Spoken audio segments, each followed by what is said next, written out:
দিনের মধ্যে নতুন কিছু বিদাত, দিনের মধ্যে নতুন কিছু বিদাত, কথা ঠিক কিনা প্রশ্নকারী বলছে।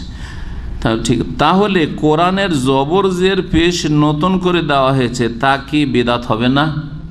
আমি বলবেন না, তা বিদাত হবে না, তা বিদাত হবে না।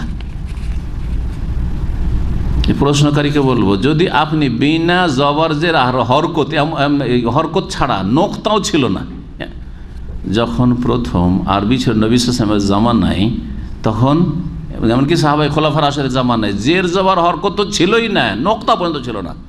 বায়ের নিচে 1, তায়ের ওপরে 2, সায়ের ওপরে 3, জিমে হচ্ছে জিমের পেটে, খায়ের ওপরে, এসব কিচ্ছু ছিল না। শিন 3টে নোক্তা, এসব কিচ্ছু ছিল না। বিনা নোক্তাতে আরবরা তাদের মাতৃভাষা পড়তে পারত। যেমন আমরা পড়তে গিয়ে কোনো জায়গায় আকার একার যদি ছুটে যায় তো ভুল ধরতে পারবো কি পারবো না? যে হবে বিকাল, আর যদি লিখাতে বয় করবো তো ভুল ধরবো না? তো ঠিক তেমনই তারা বুঝতে পারতো। প্রশ্নকারীকে বলবো, বা এইরকম যাদের মধ্যে সংশয় রয়েছে তাদেরকে বলবো যে আপনিও যদি এখনও বিনা জের জবরে পড়তে পারেন আর বিনা নোক্তায় পড়তে পারেন, তো আপনার জন্য এইরকম কোরআন পড়া জায়েজ, ওই রকমই সেম সওয়াব পাবেন। অর্থাৎ জের জবর দিলে বেশি নেকি, জের জবর দেওয়া কোরআন পড়লে বেশি নেকি হবে, আর নোক্তাওয়ালা কোরআন পড়লে বেশি নেকি হবে, এমন কিছু নেই। বোঝা গেছে না? তাহলে এটা করেছে কেন?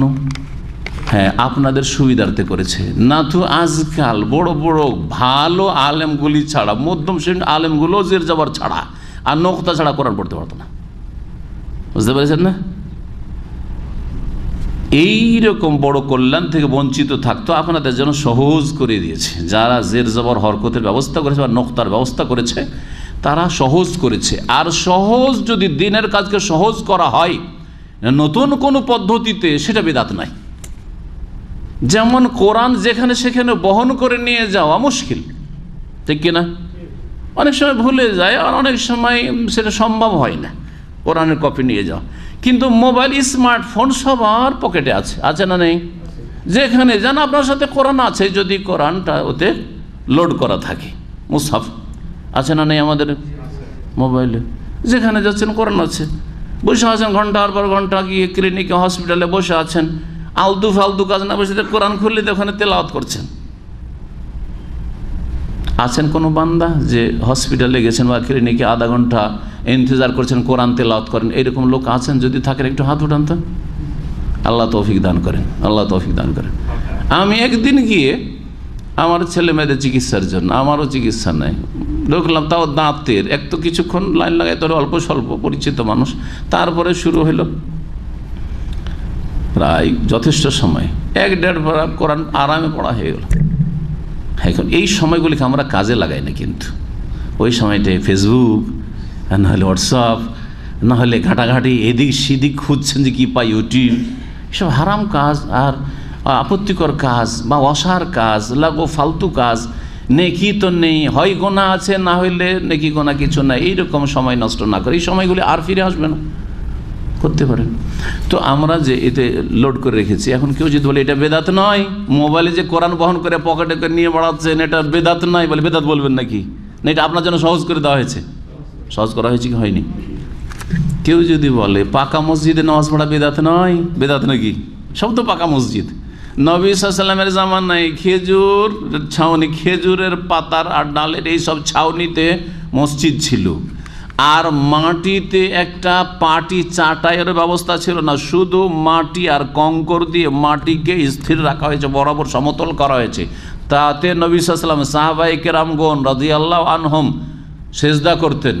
নবী সাল্লাল্লাহু আলাইহি ওয়াসাল্লাম রাতে বৃষ্টি হয়েছে, ফজরে সেজদা করেছেন, আসজুদু আলা মাইন ওয়া তিনিন, পানি সব পড়েছে, সেই খেজুর পাতা আর ওই যে ছাউনি বয়ে সেজদা করেছেন। স্বপ্নে দেখেছেন যে লাইলাতুল কাদার রাত হচ্ছে, আর ফজরে সেজদা করছেন কাদার পানিতে, কপালে কাদা পানি লেগে আছে। আজকাল কে করবেন?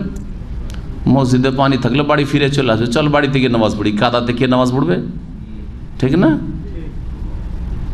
কেউ যদি বললে ওটাই তো সুন্নত, কাদাতে সেজদা করাই সুন্নত, আর মাটিতে সেজদা করা সুন্নত। চাটাই মাঝে মধ্যে কখন চাটাই দিয়েছে কারো বাড়িতে, যে চাটা একটু এগিয়ে দিল, চাটাই নামাজ পড়েছে। মসজিদে নবী তো শুধু মাটি আর কুচি পাথর ছিল, তাতে নামাজ পড়েছে। এত সুন্দর কার্পেটে নামাজ পড়ছেন, বেদাত নয়? হ্যাঁ, পাকা মসজিদ, বেদাত নয়? বেদাত না দিনকে সহজ করা হয়েছে? দিনকে সহজ করা হয়েছে, নামাজকে সহজ করে দেওয়া হয়েছে। এসি লাগানো, কোথায় এসি? বেদাত না? বেদাত নয়। এগুলিকে ওয়াসাইল, এগুলি কি বলা হয়? ওয়াসাইল। দিনের ক্ষেত্রে যেগুলি ওয়াসাইল মানে মাধ্যম বা উপায়, উপকরণ, সেগুলি বিদাত নয়। যেটা মুখ্য ইবাদত সেটাতে যাতে যেন কি না হয়, সংযোজন না হয়। যেটা ইবাদত সেটাতে যেন সংযোজন না হয়। বোঝা গেছে? যেমন কোরআনে কারিমের তেলাওয়াত ইবাদত। যত পারেন তেলাওয়াত করেন, যেখান থেকে পারেন তেলাওয়াত করেন, ঠিক না? কিন্তু যদি বলেন যে কোরআনে কারিমের অমুক সূরা বাকারাটা যে 3 বার করে তেলাওয়াত করতে বড় হয়েছে, ছোটগুলো বলি, তাই না? হ্যাঁ, সূরা মুলক যে 3 বার করে তেলাওয়াত করবে তার এই হবে সেই হবে, তাহলে বলবো যে দলিল লাগবে। কারণ তেলাওয়াত আর তেলাওয়াত করলে এই ফায়দা হবে, এটা শরীয়ত, এটা শরীয়তের উপায়, উপকরণ না। বোঝা গেছে? সুতরাং এই শরীয়তের জন্য কি লাগবে? দলিল লাগবে। দলিল যদি সুন্নাহ না থাকে, কোরআন সুন্নাহয় দলিল না থাকে, তাহলে সেটা হচ্ছে বিদআত। আপনার এই 3 বারের ফর্মালিটি বিদআত। দোয়া ইউনুস যতবার পড়েন, সোয়া লাখ কেন, সারা জিন্দেগি যদি সব সময় একবারে পড়তে থাকেন, জায়েজ কি জায়েজ নয়? জায়েজ। কিন্তু যখনই বললেন যে খতমে ইউনুস মানে সোয়া লাখ, পাথর নিয়ে না কি নিয়ে, বুট নিয়ে, হ্যাঁ, বুটের দানা, বিচি, কিসের বিচি? সিমের বিচি দিয়ে বিদাতিরা কি করে? খতমে ইউনুস করে। বলবো যে দলিল লাগবে, কারণ এটি হচ্ছে ইবাদত। ইবাদত সোয়া লাখে গিয়ে থামাবে, ওর কম নয় বেশি না, একটা কোর্স। সুতরাং কি লাগবে? দলিল লাগবে। দিনের দাওয়াতের কাজে যাবেন, দাওয়াত ইলাল্লাহ বড় সওয়াবের কাজ, সেটা আবার কোরআন হাদিসের দাওয়াত হইতে হবে, কিচ্ছা কাহিনী আর স্বপ্নের দাওয়াত না হয়।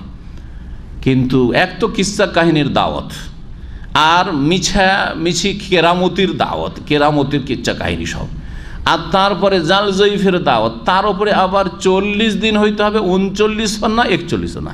বলবে এটা বিদাত, এটা হচ্ছে বিদাত। ওয়াসাইল এবং গায়া, ওয়াসাইল এবং মূল ইবাদত। মূল ইবাদতে যদি বিদাত, মান আহাদাসা ফি আমরিনা হাযা, আমাদের এই দিনের ক্ষেত্রে, দিনের বিষয়গুলিতে যদি কেউ নতুন কিছু ঢোকায় যেটা দিন নয়, মা লাইসা মিনহু ফাহুয়া রাদ্দুন, সেটা বিদাত, সেটা হচ্ছে প্রত্যাখ্যাত। দিনের কাজে যেসব সহযোগিতা করবে সেগুলি জায়েজ। নবী সাল্লাল্লাহু আলাইহি ওয়াসাল্লামের জামানায় মসজিদ নববী ছিল, মাদ্রাসা, স্কুল, ইউনিভার্সিটি, কলেজ সব ছিল কি? মসজিদ নববী। আদালত, পার্লামেন্ট সব ছিল মসজিদ নববী নবী করিম সাল্লাল্লাহু আলাইহি ওয়াসাল্লামের জামানায়। এখন সব আলাদা আলাদা করেছি কিনা আমরা? আদালত আলাদা, কোর্ট, হ্যাঁ, পার্লামেন্ট আলাদা, তারপরে হ্যাঁ মাদ্রাসা, প্রাইমারি, মাধ্যমিক, উচ্চ মাধ্যমিক, কলেজ, ইউনিভার্সিটি, বিদ্যালয়, মহাবিদ্যালয়, বিশ্ববিদ্যালয়, এই যে করেছি, বেদাত নয়? না, বেদাত না, এগুলো হচ্ছে সহজকরণ, আপনার আমার জন্য সহজ করে দেওয়া হয়েছে।